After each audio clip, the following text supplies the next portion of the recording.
নমস্কার, আমার গল্প পাঠ আসরে আপনাকে স্বাগত জানাচ্ছি। আজ পড়ছি সেই সময় উপন্যাসের 169তম পর্ব। নবীন কুমারের মতন বড় মানুষের সন্তান, বিশেষত সম্পত্তির অধিকারী স্বাবলম্বী যুবকের পক্ষে বেশি দিন একা থাকা সম্ভব নয়। সান্ধ্য অভিযানে সে আর কতদিন একা একা ঘুরবে? তাছাড়া অনেকে তাকে দেখেই চিনতে পারে। 22 বছর বয়সেই সে এই নগরীর প্রধান ব্যক্তিদের মধ্যে অগ্রগণ্য। অনেক সভা সমিতিতে তাকে দেওয়া হয় সম্মানিত আসন। তার খ্যাতির কারণ দুরকম। সুধীজন ও বিদ্বজ্জন মণ্ডলী তাকে চিনেছে ধনীদের মধ্যে একজন ব্যতিক্রম হিসেবে। অতুল সম্পদের অধিকারী হয়েও সে বিলাসিতায় অমিতাচারে গা ভাসায়নি। ইংরেজ শাসক গোষ্ঠীর করুণা পাবার জন্য তেমন লালায়িত হতে দেখা যায়নি। আবার ধর্ম সংস্কারের নামেও উন্মত্ত হয়নি। প্রায় কৈশোর বয়সে বিপুল আড়ম্বরের সঙ্গে সে নিজ গৃহে নাটক অভিনয়ের আয়োজন করেছিল। স্বয়ং নায়ক সেজে সুনামও পেয়েছিল যথেষ্ট। কিন্তু থিয়েটারকেই জীবনের পরাকাষ্ঠা মনে না করে সেই মোহ সে বর্জন করেছে অচিরেই। ক্রমশই বৃহত্তর কাজের প্রতি তার আগ্রহ। সমাজ হিতকারী যে কোনো অনুষ্ঠানে সে অংশগ্রহণ করতে এগিয়ে আসে। বেঙ্গল প্রেসিডেন্সির সদ্য গড়ে ওঠা মধ্যবিত্ত শ্রেণী তাকে চিনেছে সাহিত্যের পৃষ্ঠপোষক এবং ভিন্ন স্বাদের সাহিত্য রচনাকারী হিসেবে। মহাভারত অনুবাদের মতন বিরাট কর্মযজ্ঞের হোতা এই যুবকটির প্রতি তাদের সশ্রদ্ধ বিস্ময় ও কৌতূহল। খণ্ড খণ্ড বাংলা মহাভারত সে বিনামূল্যে বিতরণ করছে তো বটেই, তাছাড়া সম্প্রতি সে সংবাদপত্রে ঘোষণা করেছে যে ভারতবর্ষের যে কোনো প্রান্ত থেকে যে কেউ এই গ্রন্থ চাইলেই পাবে এবং সেজন্য কাউকে ডাকমাশুলও প্রেরণ করতে হবে না। সে ব্যয়ও সে নিজেই বহন করবে। যত দূরে ডাক যায় ততই মাশুল বাড়ে।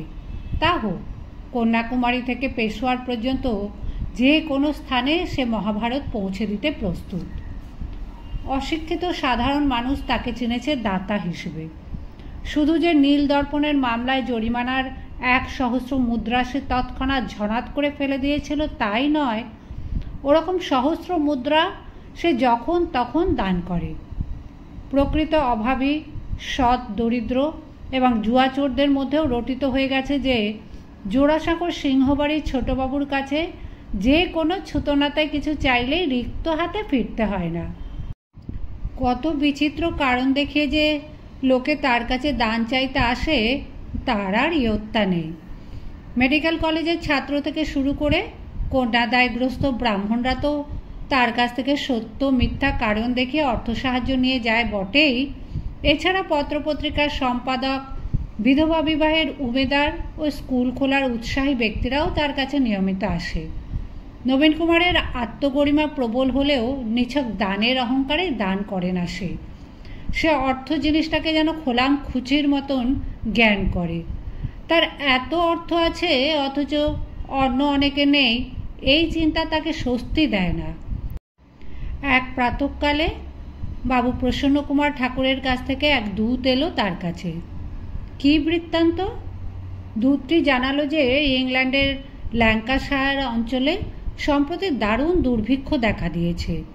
সেখানকার অনাহার প্রপীড়িত ব্রিটিশ প্রজাদের সাহায্যকল্পে কলকাতার গণ্যমান্য ব্যক্তিবর্গ একটি ফান্ড গঠনে উদ্যোগ নিয়েছেন।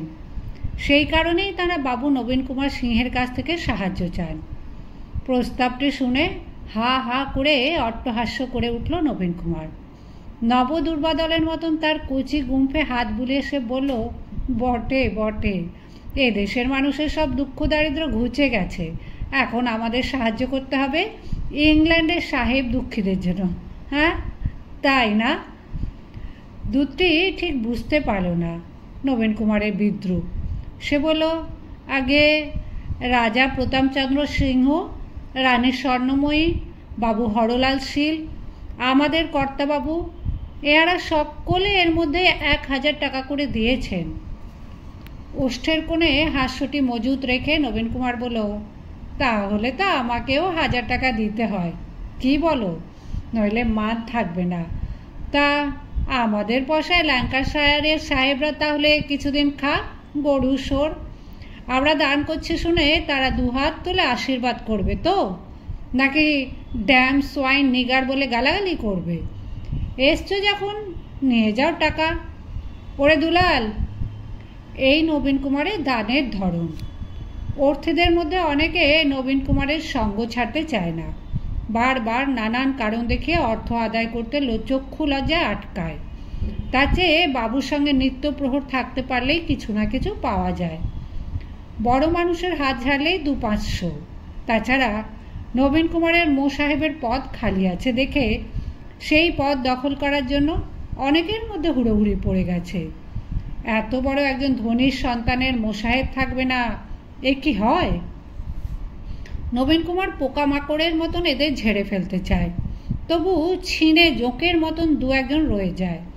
সকালবেলা বৈঠকখানায় অনেক মানুষের ভিড়ের মধ্যে এরা ঘাপটি মেরে লুকিয়ে থাকে। এক সন্ধ্যায় রামবাগানের সেই গৃহটিতে সুবালার ঘরে যাবে বলে নবীন কুমার সিঁড়ি দিয়ে উঠছে। এমন সময় উপর থেকে নামতে নামতে এক ব্যক্তি তাকে দেখে থমকে দাঁড়ালো। তারপর জিভ কেটে বলল, আরে ছোটবাবু যে, আপনি এখানে?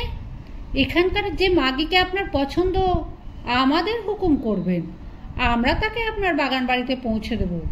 এরকম পল্লীতে আপনার মতন মানুষের একলা একলা আনাগোনা কি উচিত হয়?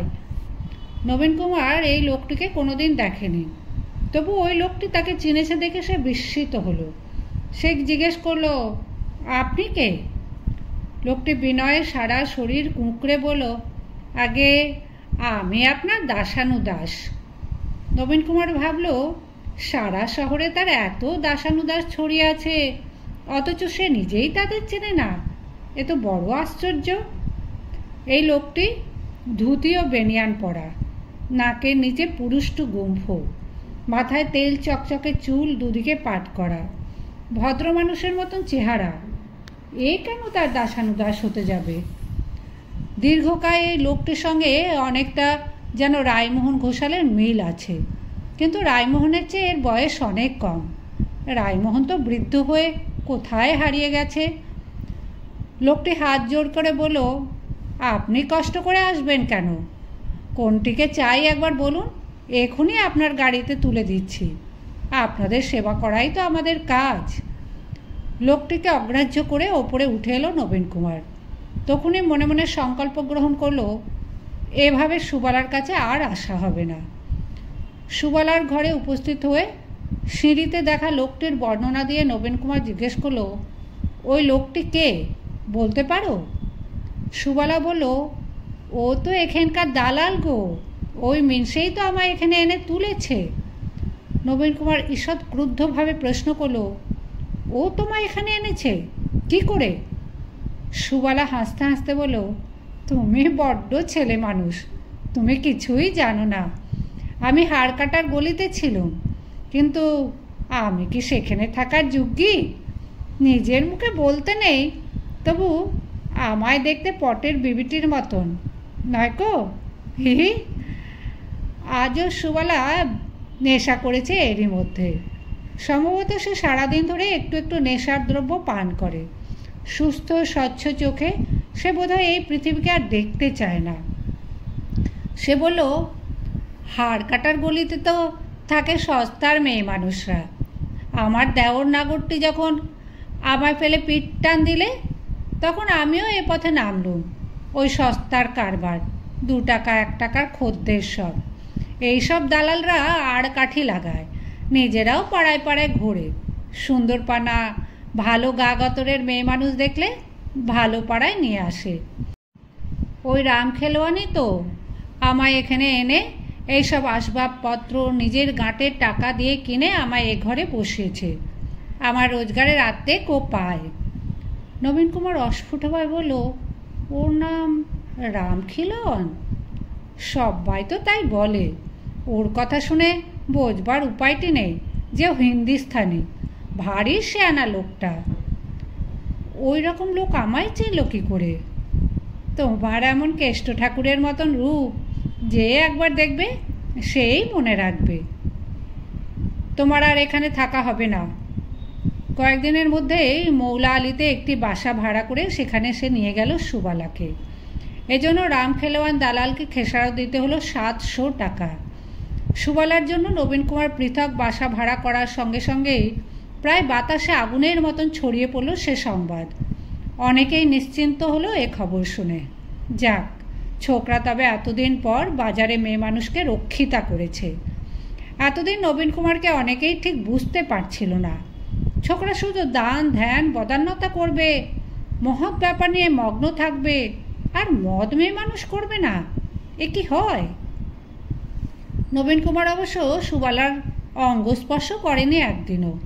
দৈবাৎ সুবালার সঙ্গে দেখা হবার পর সুবালার পূর্ব পরিচয় জেনে তার কাছে সে নিয়মিত আসা শুরু করেছিল একটা বিস্ময় বোধ নিয়ে। বয়সের তুলনায় নবীন কুমার যতই ভারিক্কি ভাব দেখান, তার ভেতরের শিশুটি যাবে কোথায়? সে প্রথম বিশ্বাসই করতে পারেনি যে হালসি বাগানের বিখ্যাত মিত্র পরিবারের এক বধূ এরকম বাজারে বারবনিতা হয়েছে। হালসি বাগানের নীলাম্বর মিত্রের বংশ তো অনেকটা নবীন কুমারদের বংশের মতনই মর্যাদা সম্পন্ন। তাহলে কি তাদের পরিবারে কোনো রমণীয় কি কার্যকারণের যোগাযোগে এরকম বারনারী হয়ে যেতে পারত? নবীন কুমারের ধারণা ছিল কলকাতার পণ্যা স্ত্রীলোকেরা প্রায় সকলেই পশ্চিম দেশীয়। শুধু তার একার নয়, এরকম ধারণা অনেকেরই। নিজের সমাজের রমণীরাও যে জীবিকার জন্য এই আদিম পেশা গ্রহণ করে তা পুরুষরা স্বীকার করতে চায় না। সেই জন্য অন্য সমাজের ওপর দায় চাপিয়ে নিশ্চিন্ত থাকে এবং ভোগেও কোনো গ্লানি থাকে না। এইসব স্ত্রীলোকরাও নিজেদের কদর বাড়াবার জন্য পশ্চিমা বলে পরিচয় দেয় নিজেদের। হয়তো মুর্শিদাবাদ থেকে আগতা কোনো সাধারণ 5 পেঁচি ঘরের বউ, সেও তালতলায় ঘর ভাড়া নেবার পর বাবুদের বলে, মই লখনৌ থেকে এইছি গো, খোদ লখনৌ থেকে, লাজ জানি, দেখবে? সুবালাকে বারবার জেরা করে নবীন কুমার নিশ্চিন্ত হয়েছে যে এই রমণীটি সত্যিই বিখ্যাত নীলাম্বর মিত্রের এককালের পুত্রবধূ। এর বিবাহে নবীন কুমার নিমন্ত্রণ খেয়ে এসেছিল। সেই কারণেই সুবালার শরীর ভোগ করার প্রবৃত্তি হয়নি কোনোদিন তার। সেই বিবাহ সভার সন্ধ্যাটির কথা স্মরণ করলেই তার শরীর শিহরিত হয়ে ওঠে। কত গণ্যমান্য ব্যক্তি উপস্থিত ছিলেন সেদিন। বিধবা বিবাহের মতন একটি মহৎ ব্যাপারে অংশগ্রহণ করে তারা নিশ্চয়ই শ্লাঘা বোধ করছিলেন। কিন্তু সেই মেয়েটির ভবিষ্যৎ জীবন সম্পর্কে কারুরই কোনো দায়িত্ব নেই। আর নীলাম্বর মিত্র নিজে ক্ষয়রোগী পুত্রের সঙ্গে এক বিধবা কন্যার বিবাহ দিয়ে সমাজের কাছ থেকে বাহবা নিলেন, আর পুত্রের মৃত্যুর পরই নির্লজ্জভাবে বিদায় করে দিলেন সেই পুত্রবধূকে। নীলাম্বর না বাগারাম্ব? নবীন কুমারের ইচ্ছা হয় নীলাম্বর মিত্তিরকে একদিন ঘাড় ধরে টেনে আনে সুবালার কাছে, কিন্তু তা সম্ভব নয়। নীলাম্বর মিত্তিরের প্রতিষ্ঠাও যথেষ্ট। প্রতিশোধ নেওয়ার জন্য হাত নিষ্পিস করে নবীন কুমারের। তারপর তার মনে পড়ে প্রতিশোধ নেবার একটি মোক্ষম অস্ত্র তো তার হাতেই আছে। আবার সে লুকতে শুরু করে হুতম প্যাঁচার নকশা। এইসব বাগাড়ম্বর মিত্তিরদের প্রকৃত স্বরূপ উদ্ঘাটিত করে দেবে সে। দেশবাসী সেদের চিনুক। নবীন কুমার না চাইলেও সুবালা প্রায় নানা রকম ছলা কলা দেখে নবীন কুমারকে আকৃষ্ট করার চেষ্টা করে। নেশাটি বেশ জমে ওঠার পর তার শরীর কোনো পুরুষের শরীর চায়। নবীন কুমার চেষ্টা করেও সুবালার নেশার অভ্যেস ছাড়াতে পারেনি। মর্মান্তিক সত্যটি হচ্ছে এই যে ভদ্র পরিবারের কন্যা, উচ্চ পরিবারের বধূ সুবালা কিছু লেখাপড়াও শিখেছে, বইপত্র পাঠ করেছে যথেষ্ট। তবু মাত্র 2-3 বছরের মধ্যেই সে একেবারে ঝানু বেশ্যা হয়ে গেছে। বাধ্য হয়ে হোক, অন্য যে কোনো কারণেই হোক, একবার এই পেশা গ্রহণ করার পর সবাই অন্যান্যদের চেয়ে যোগ্যতর পেশাধারিণী হতে চায়। এটাই নিয়ম। সুবালা জানে তার আর ফেরার পথ নেই। পতিতা রমণী হয়ে যদি থাকতে হয় সারা জীবন, তাহলে সে অযোগ্য পতিতা হবে কেন? নেশা তুঙ্গে উঠলে সে নবীন কুমারকে নিজের বক্ষে আহ্বান করে প্রতিদিন। প্রত্যাখ্যাত হবার পর সে রাগে জ্বলে ওঠে। নবীন কুমারকে নিয়ে নিষ্ঠুর কৌতুক করে, তার পুরুষত্ব সম্পর্কে সন্দেহ জানায়, এমনকি নবীন কুমারের গায়ে জিনিসপত্র ছুঁড়ে মারে। স্ফুরিতা ধরা হয়ে সে বলে, তুমি আমার দয়া দেখাচ্ছ? কে চায় তোমার দয়া? ভারী এলেন আমার দয়াল ঠাকুরে। আমার রূপ যৌবন আছে, আমি কারোকে পরোয়া করি না। ভাত ছড়ালে কাকের অভাব কি? তোমার মতন অনেক বড় মানুষের ছেলে এখন আমার পা চাটতে আসবে। নবীন কুমার চায় সুবালাকে সুস্থ স্বাভাবিক জীবনে ফিরিয়ে আনতে, কিন্তু প্রচুর অর্থ ব্যয় করেও যে একজন পতিতা রমণীকে সমাজে ফিরিয়ে আনা যায় না, এ সত্য তাকে ধীরে ধীরে উপলব্ধি করতে হলো। যদিও এ সত্যটিকে সে মানতে চায় না, তবে কি কৃষ্ণকমলই ঠিক বলেছিল? সবচেয়ে সহজ ছিল সুবালাকে কোনো তীর্থস্থানে পাঠিয়ে দেওয়া। হিন্দুদের সব তীর্থস্থানগুলি ঘিরে আছে বড় বড় পতিতা পল্লী। সুবালা যদি সেরকম কোনো তীর্থে গিয়ে আলাদা বাড়ি ভাড়া করে থাকে এবং স্বেচ্ছায় ধর্মকর্ম নিয়ে জীবন কাটায়, তাহলে তার পূর্বজীবনে কেউ কোনো প্রশ্ন করবে না। কিন্তু সুবালার একেবারেই ঈশ্বরের ওপর ভক্তি নেই। তীর্থস্থানের নাম শুনলেই যেন তপ্ত কটাহে বেগুন ভাজার মতন চিরবির করে। ঝাঁঝালো গলায় বলে, কেন আমি পালাবো? কেন? সবাই আমায় তাড়িয়ে দিয়েছে আস্তাকুড়ের কুকুরের মতন, কিন্তু কলকাতা শহরটা কি কারোর কেনা? আমি আমার মাংস বেচে টাকা করব, এখানেই পায়ের উপর পা তুলে গ্যাঁট হয়ে বসে থাকব। এই সুবালা নবীন কুমারের জীবনের একটা পর্ব। অন্য কেউ সাধারণত এইরকম সমস্যায় স্বেচ্ছায় এতখানি জড়িয়ে পড়ে না। অন্য কোনো ভদ্র সজ্জন সুবালার মতন কোনো রমণীর সন্ধান পেলে দুঃখিত হতেন ঠিকই, কিন্তু মেয়েটি যখন বেশ্যা হয়েই গেছে তখন আর কি করা যাবে, এই ভেবে এড়িয়ে যেতেন নিশ্চিত। বড়জোর আমাদের সমাজের সর্বাঙ্গে কত দুষ্ট ক্ষত, এই বলে একটা দীর্ঘশ্বাস ফেলতেন। কিন্তু নবীন কুমার সে ধাতুর নয়। যে উদ্যম নিয়ে সে পরিদর্শক পত্রিকা চালাতে চেয়েছিল, প্রায় সেই উদ্যম নিয়েই সুবালাকে সুস্থ জীবনে ফিরিয়ে আনতে চায়। মৌলা আলীর ভাড়া বাড়িটির সদরে সে দুজন চৌবে দারোয়ান বসিয়েছে। সুবালার জন্য নিযুক্ত করেছে দুটি বয়স্কা দাসী। তার আহার সুখ স্বাচ্ছন্দ্যের কোনো ত্রুটি রাখেনি। এর ফলে অবশ্য নবীন কুমারের খ্যাতির সৌরভ আরও ছড়িয়ে পড়ছে। লোকে বলা বলি করছে, মহাভারতের নাম করে অত টাকা খরচা করছেন উনি, আর মেয়ে মানুষের জন্য 2-10 টাকা ওড়াবেন না? এ কি হয়? হাত খুলুক, তাতে আরও 2-10টা মাতালের প্রতিপালন হবে। নবীন কুমারের গৃহেও এই ব্যাপার জানাজানি হয়েছে। সরোজিনী নিভৃতে কাঁদে। গঙ্গানারায়ণ আভাসে ইঙ্গিতে 2-একবার তার কনিষ্ঠকে নিবৃত্ত করবার চেষ্টা করেছে, কিন্তু নবীন কুমার কান দেয়নি।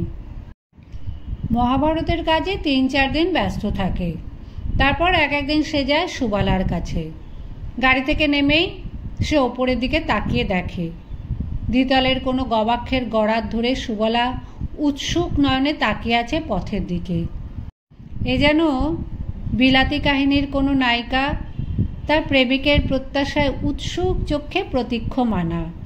কিন্তু এ দেশ বিলাত নয়। এদেশে কোনো ভদ্র পরিবারের কন্যা অমন জানালার ধারে দাঁড়িয়ে পথচারীদের শরীর দেখায় না। বারবনিতাদেরই এমন করা সাজে। নবীন কুমারের দীর্ঘশ্বাস পড়ে। অনেক চেষ্টা করেও সে সুবালার এই অভ্যেসটি ছাড়াতে পারছে না। পরক্ষণেই মনে পড়ে, এ তো সুবালাকে খাঁচায় বন্দি করে রাখা। এমনভাবেই বা কতদিন চলবে? এরই মধ্যে এক মধ্যরাত্রে কয়েকজন মাতাল হল্লা করে এ বাড়ির মধ্যে জোর করে ঢুকতে চেয়েছিল। দারবানদের সঙ্গে তাদের লাঠালাঠি হয়েছে।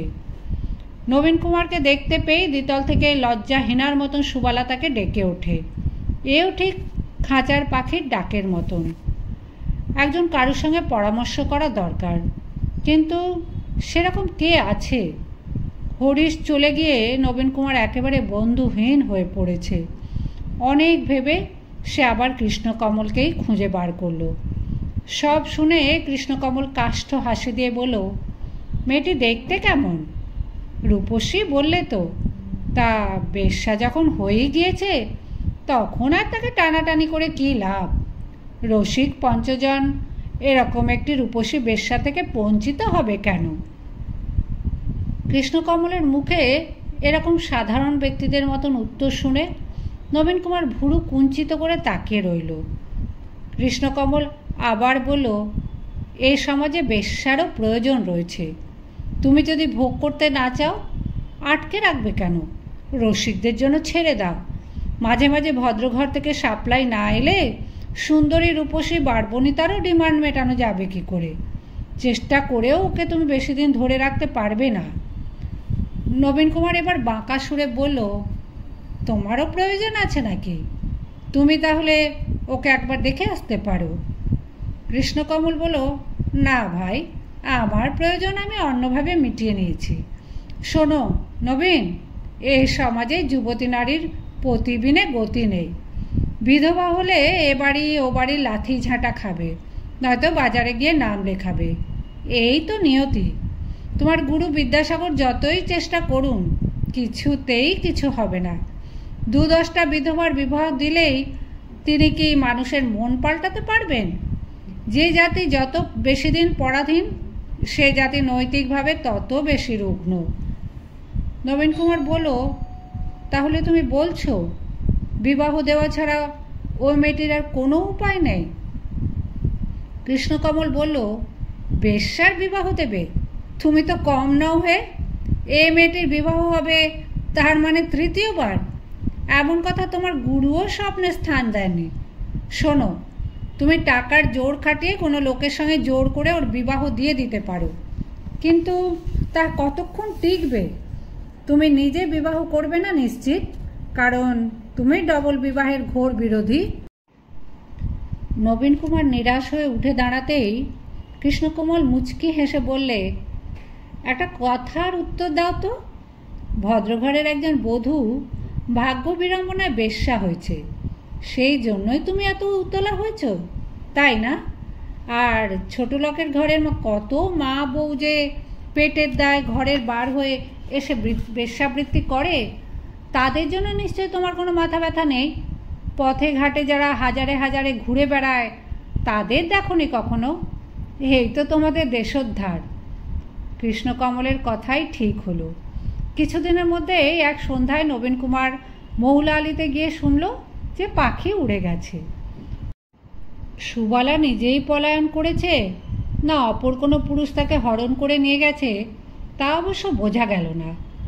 দারবানদ্বয়কে তর্জন গর্জন করায় তারা স্বীকার করলে বটে যে কয়েকদিন ধরে এক সুদর্শন বাবু এ বাড়ির সামনে দিয়ে অনেকবার যাতায়াত করেছে। নবীন কুমার বিশেষ আশ্চর্য হল না। গত 1 মাস ধরে সুবালা তার জীবন বিষময় করে তুলেছিল। দেখা হলেই তাকে নপুংসক বলে গালিগালাজ করত। পুরুষের সাহচর্যহীন তথাকথিত সুস্থ জীবনে সুবালা ফিরে যেতে চায় না। সুবালার অনুসন্ধান করে আর কোনো লাভ নেই বলে নবীন কুমার মৌলা আলীর বাড়িটির পাট তুলে দিল শীঘ্রই। সুবালা পর্বটি নবীন কুমারের জীবনে সংক্ষিপ্ত হলেও বেশ একটি বড় দাগ রেখে গেল।